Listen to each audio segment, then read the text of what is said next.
Hi అండి, తెలుగింటి అత్తకోడళ్ళ రుచులకు స్వాగతం అండి. మీరందరూ బాగున్నారా? మేము బాగున్నామండి. మీరందరూ బాగోవాలని కోరుకుంటున్నాను. ఇదిగోండి కాలువ చేపల పులుసు, గోదావరి చేపలండి ఇవి.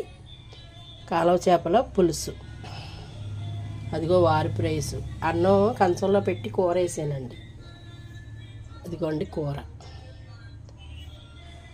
తిందామని వేసాను అనమాట. రొంప పట్టినప్పుడు ఇలా గుమ్మగుమ్మలాడుకుంటా చేపల పులుసు, వేడివేడి అన్నం, వేడివేడి చేపల పులుసు తింటే రొంప తగ్గుద్దని మా ఇంట్లో మాకు ఫీలింగ్ అండి. ఎప్పటి నుంచో అలవాటు. అలాగా బాగా రొంప పట్టేసింది. అందుకోసం ఏం చేశానంటే కాలువ చేప పులుసు పెట్టాను.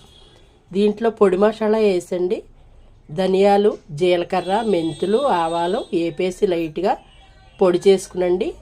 ఈ చేప ముక్కలకు ఉప్పు, కారం, పసుపు, నూనె అన్నీ పట్టించేసి అల్లం వెల్లిపాయ పేస్ట్ వేసి పులుసు పోసేసి